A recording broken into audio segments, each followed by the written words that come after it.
काव्य में या साहित्य में वक्रोक्ति अलंकार एक बहुत ही महत्वपूर्ण अलंकार है। आचार्य भामह के अनुसार अलंकार की आत्मा वक्रोक्ति अलंकार है। इसे अलंकार सम्राट भी कहा गया है। काव्य में वक्रोक्ति अलंकार का प्रयोग हास परिहास, व्यंग और उलाहना देने के लिए किया जाता है।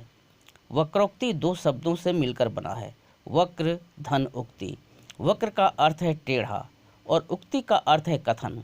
इस प्रकार वक्रोक्ति का शाब्दिक अर्थ है टेढ़ी उक्ति या टेढ़ा कथन।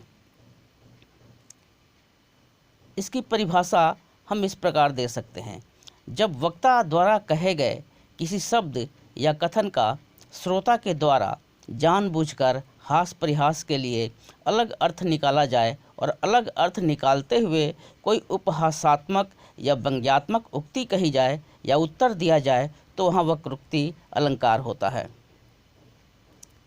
इसका उदाहरण है, द्वार पर कौन मैं हरि राधे, क्या काम यहाँ जाओ वन में।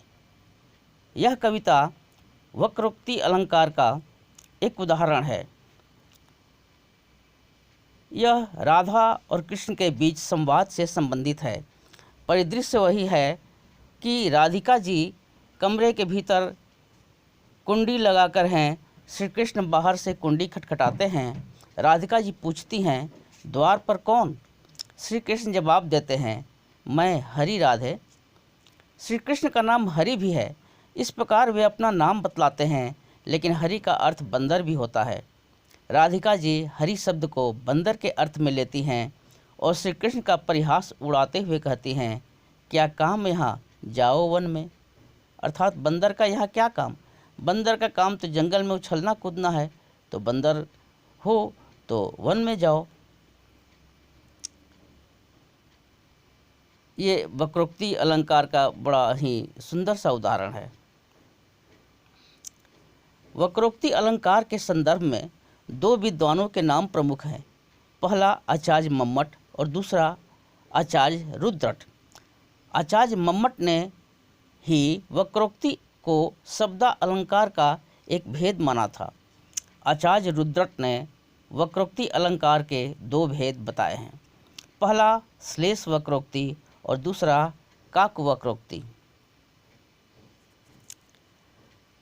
जब वक्ता द्वारा कहे गए किसी शब्द का अलग अर्थ निकालकर श्रोता के द्वारा वक्ता का उपहास उड़ाते हुए कोई उक्ति कही जाए तो वहाँ श्लेष वक्रोक्ति अलंकार होता है। इसका उदाहरण है, द्वार पर कौन मैं घनश्याम, तो बरसों की तजाए। यह राधा और कृष्ण के बीच संवाद का एक रोचक प्रसंग है। परिदृश्य वही है, राधिका जी कमरे के भीतर हैं और दरवाजे पर भगवान कृष्ण खड़े हैं। वे दरवाज़ा खटखटाते हैं। भीतर से राधिका जी कहती हैं, द्वार पर कौन। कृष्ण आवाज़ देते हैं, मैं घनश्याम। श्री कृष्ण का नाम घनश्याम भी है।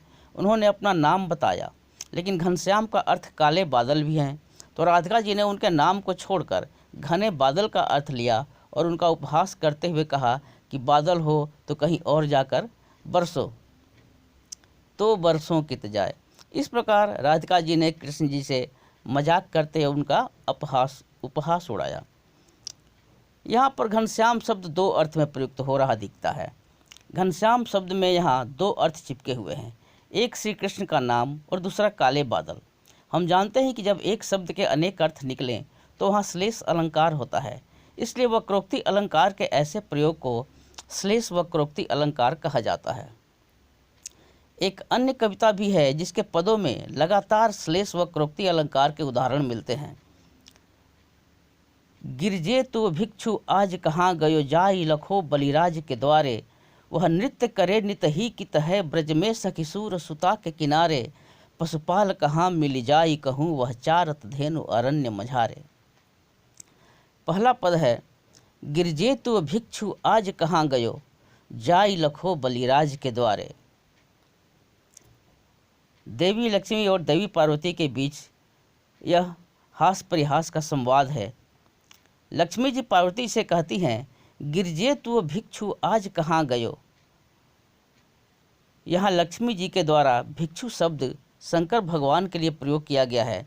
भगवान शंकर को भिक्षु भी कहा जाता है क्योंकि वह पार्वती के पिता दक्ष प्रजापति से पार्वती जी को मांगने गए थे।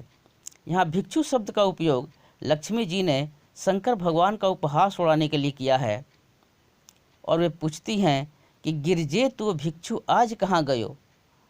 लेकिन पार्वती जी इस शब्द का अर्थ मांगते फिरने वाले भिक्षु के रूप में लगाती हैं, जिसका काम है मांगते फिरना, और कहती हैं जाई लखो बलिराज के द्वारे, कहती हैं कि जाकर देखो कहीं राजा बलि के यहाँ मांगने गए होंगे।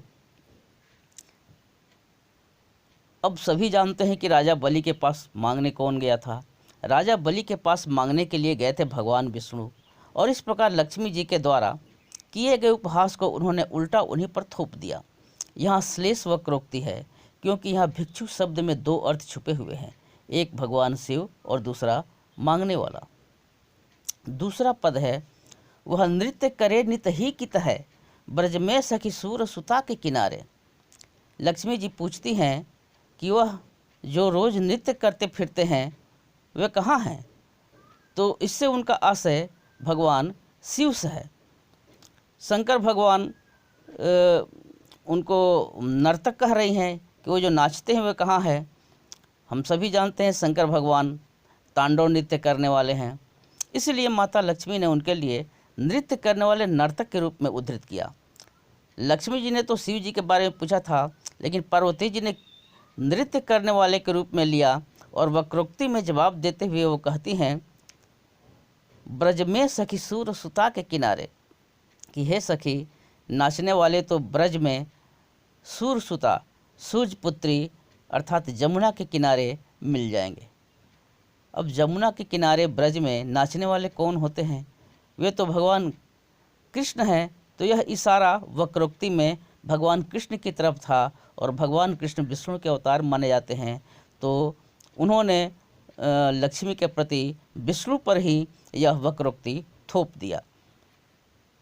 तीसरा पद है पशुपाल कहाँ मिली जाई कहूँ, वह चारत धेनु अरण्य मझारे। वो पूछती हैं पशुपाल कहाँ।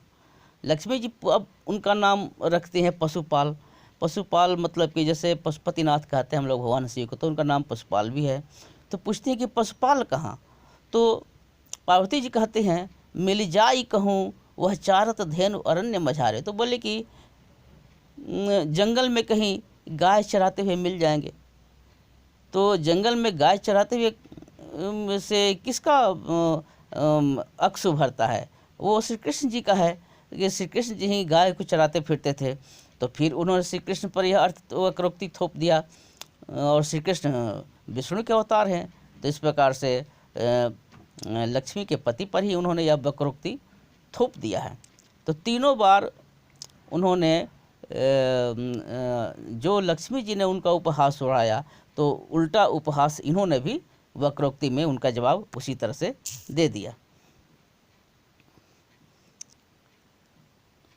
ये श्लेष वक्रोक्ति का उदाहरण है।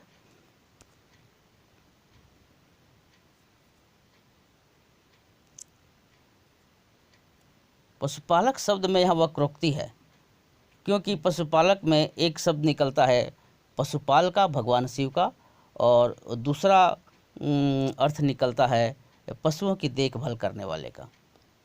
तो ये श्लेष वक्रोक्ति के उदाहरण हैं। अब है काकू वक्रोक्ति। काकू वक्रोक्ति, काकू का अर्थ है कंठ, और हम जानते हैं कि कंठ से किसी भी कथन का उच्चारण होता है।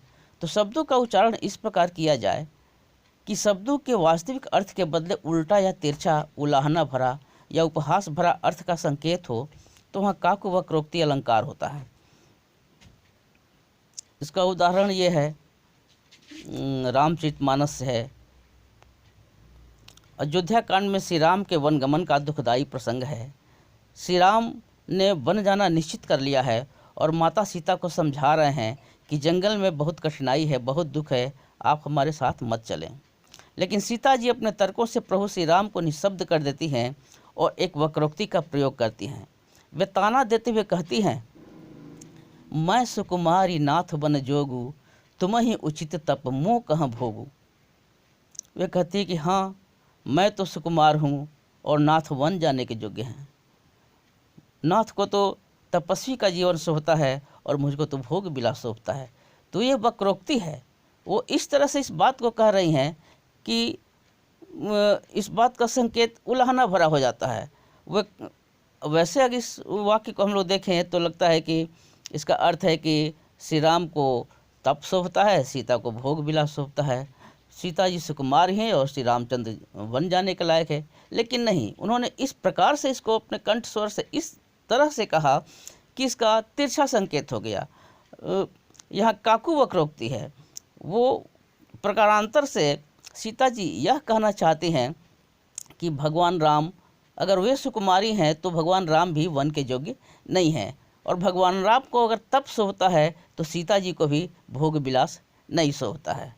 तो यहाँ काकू वक्रोक्ति अलंकार है, जो कि कहने के तरीके से कंठ से स्वर जो निकलता है उस स्वर में कुछ ऐसा होता है कि शब्द के अर्थ उल्टे संकेत करने लगते हैं।